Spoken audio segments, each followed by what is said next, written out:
আচ্ছা, তো আমাদের প্রথম কোশ্চেন আসতেছে যে এফডিআই একটা ডেভেলপিং কান্ট্রির জন্য ভালো কিনা। তো এফডিআই মানে হচ্ছে ফরেন ডিরেক্ট ইনভেস্টমেন্ট।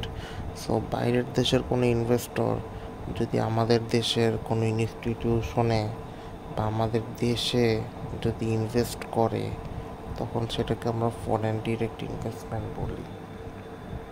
এখন ফরেন ডিরেক্ট ইনভেস্টমেন্ট যদি হয়, তো বাইরের দেশের একটা ইনভেস্টর যখন আমাদের দেশে ইনভেস্ট করবে, তার মানে কি আমাদের দেশে মানুষ ওই ইনভেস্টমেন্টের জন্য চাকরি পাবে। তারপর আমাদের দেশে ট্যাক্সের মাধ্যমে টাকা পাবে। দেন ইনভেস্ট যত করবে ফরেন কারেন্সিতে করবে, তো আমাদের কান্ট্রির ফরেন রিজার্ভ বাড়বে। তারপর হচ্ছে আমাদের জিডিপি বাড়বে। সো এফডিআই বা ফরেন ডিরেক্ট ইনভেস্টমেন্ট করার কারণে এই সিনারিওগুলো হইতেছে। তো যেহেতু এগুলো হচ্ছে, যেটা আমার কান্ট্রির জন্য ভালো, ইকোনমির জন্য ভালো, তো আমরা বলতে পারি যে এফডিআই হচ্ছে আমাদের ডেভেলপিং কান্ট্রির জন্য একটা গুড ফ্লো। এটাকে আমরা ক্যাশ ফ্লো বলতে পারি। দেন এফডিআই এর নেগেটিভ ইফেক্ট কী? তো দিলে এরকম দিতে পারে যে পজিটিভ অ্যাসপেক্ট আর নেগেটিভ অ্যাসপেক্ট কি এফডিআই এর। তো প্রথমটা হচ্ছে প্রফিট রিপারিটেশন। তো এটা মানে হচ্ছে যখন ইনভেস্টররা বাইরের দেশের আমাদের দেশে ইনভেস্ট করে, তখন যে প্রফিটের টাকাটা হয়, তারা সেই প্রফিটের টাকার অন অ্যাভারেজ 95% নিজেদের দেশে নিয়ে যায়। তো যখন তারা নিজেদের দেশে নিয়ে যায়, তখন আমাদের দেশে তো অতটা বেশি রিজার্ভে থাকে না। আমাদের জন্য ক্ষতিকর, এটা আমাদের জন্য খারাপ। তো প্রফিট রিপারিটেশন এই একটা problem. Market domination and monopoly risk. তো বড় বড় যে মাল্টিন্যাশনাল কোম্পানিগুলো আছে, সেগুলোর কারণে আমাদের যে লোকাল বিজনেস বা যে লোকাল কোম্পানিগুলো আছে, তারা কিন্তু ওভাবে উঠতে পারে না, কারণ সবাই মাল্টিন্যাশনাল কোম্পানির প্রোডাক্টগুলোই কিনে। তো এইটা একটা প্রবলেম আমাদের লোকাল ইন্ডাস্ট্রির জন্য।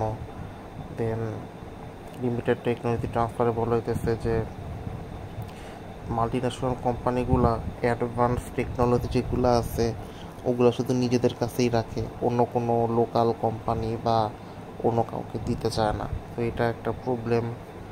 দেন labour exploitation and wage substitution. তো এটা কি, তারা হচ্ছে যেহেতু মাল্টি ন্যাশনাল কোম্পানি, সেই এমপ্লয়ীদের বলে আপনারা তো একটা মাল্টি ন্যাশনাল কোম্পানিতে চাকরি করতেছেন, এটা জব সিকিউরিটি মোটামুটি অন্যান্য লোকাল জায়ান্টস থেকে ভালো, কিন্তু বিনিময়ে তোমাকে বেতন কম দিবে। মনে করো সেম কাহিনী তোমাকে অন্য একটা জায়গায় দিচ্ছে 50,000, ওরা দিবে 40,000। লাইক এটা কিসে হয়? মোস্টলি ব্যাটে হয়। সরি, ব্যাট না, ইউনিলিভারে হয়। তোমার ওর থেকে মনে করো স্কোয়ারে তুমি আরও বেশি বেতন পাবা, কিন্তু ইউনিলিভার বলবে দেখেন আমাদের কোম্পানি তো সেই পোস্ট কিট, তো এটা বললে তোমাকে হচ্ছে কম টাকা দেবে।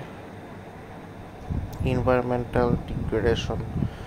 সো এই কোম্পানিগুলা, মাল্টিনেশনাল কোম্পানিগুলো তাদের প্রফিট কেমনে বাড়বে এটা নিয়ে চিন্তা করে। ওটা প্রফিট বাড়াইতে গিয়ে তারা যে কোনো টেকনোলজি ইউজ করে, যেটার কারণে এনভায়রনমেন্টের ক্ষতি হোক না হোক তাদের কোনো কিছু যায় আসে না। এটা একটা প্রবলেম। দেন হচ্ছে financial and exchange rate risk.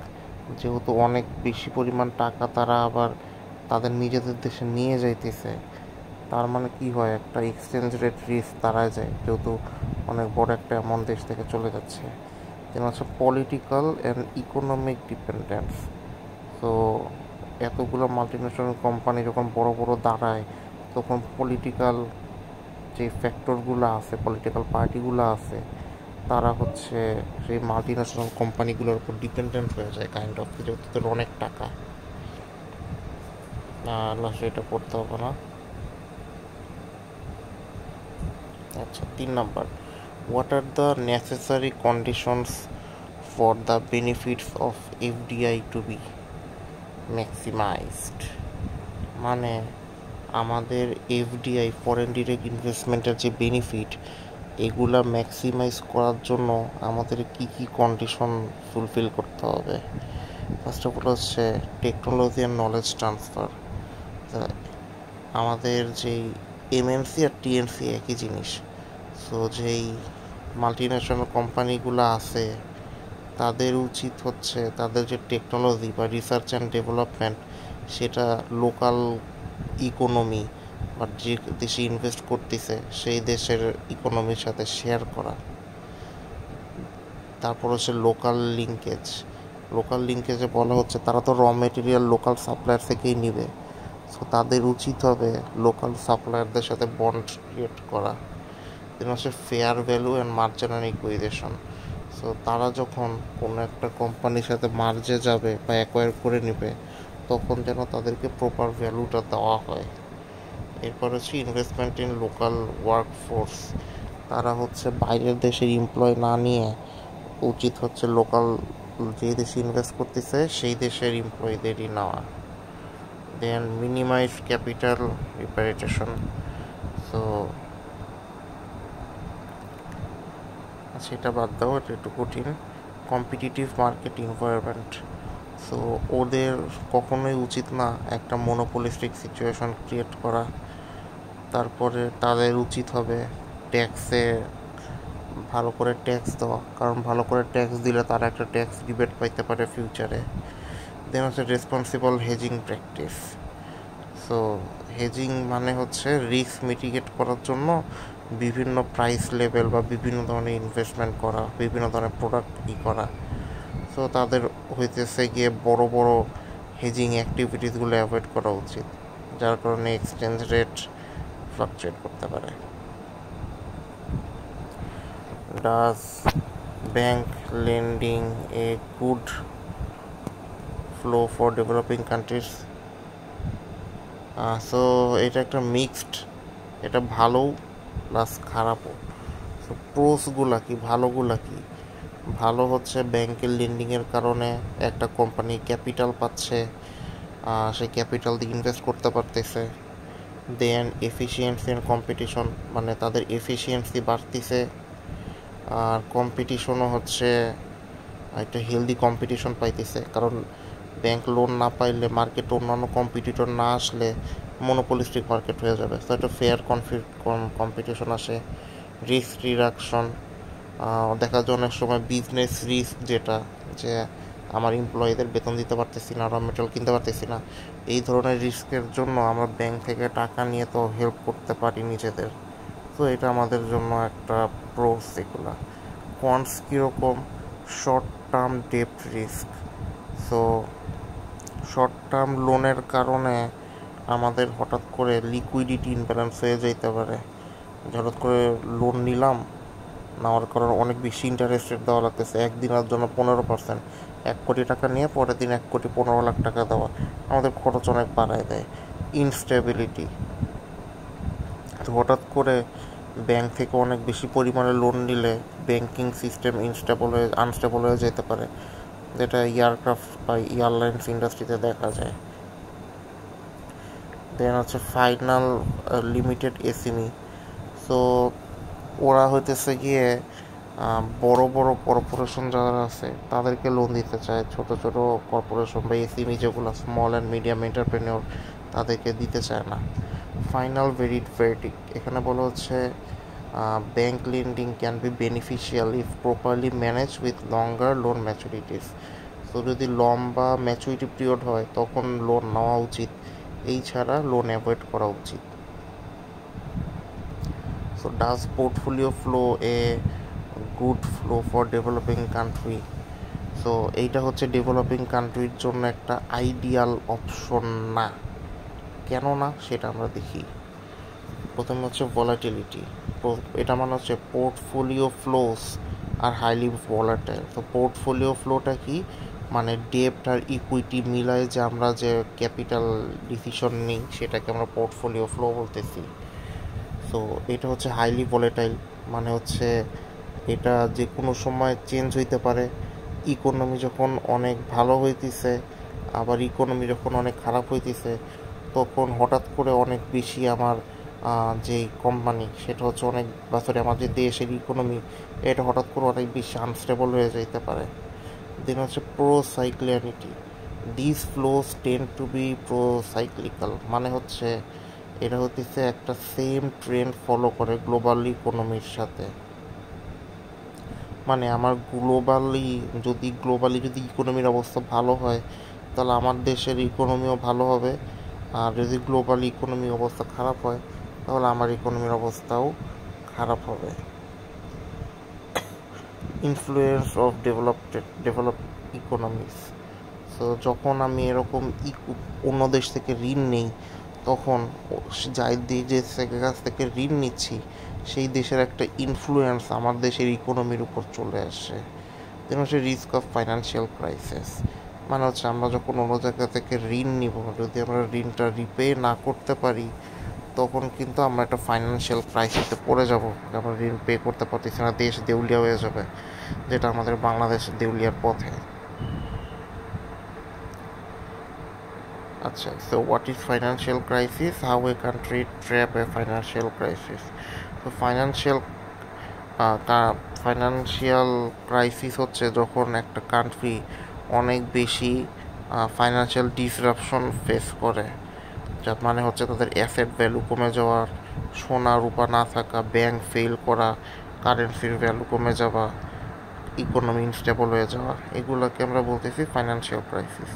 তো এগুলোকে মিটিগেট করার জন্য কি কি উপায় আছে, এটা আমরা দেখব।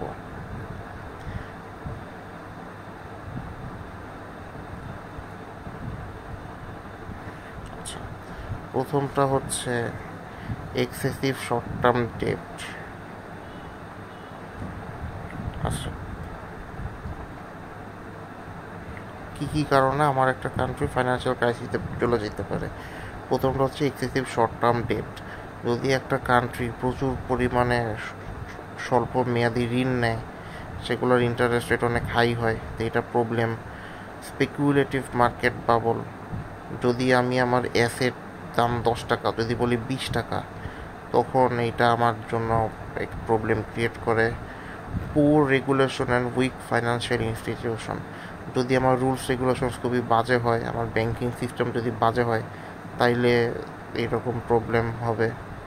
দেন হচ্ছে ম্যাক্রো ইকোনমিক ইমব্যালেন্স। মানে আমার ইনফ্লেশন হাই, ইন্টারেস্ট রেট ওঠানামা করে, ট্যাক্স ঠিক নাই, এগুলো তো ম্যাক্রো ইকোনমিক ভ্যারিয়েবল। সো এগুলো যখন ইমব্যালেন্স হয়, তখন এটা আমাদের জন্য প্রবলেম।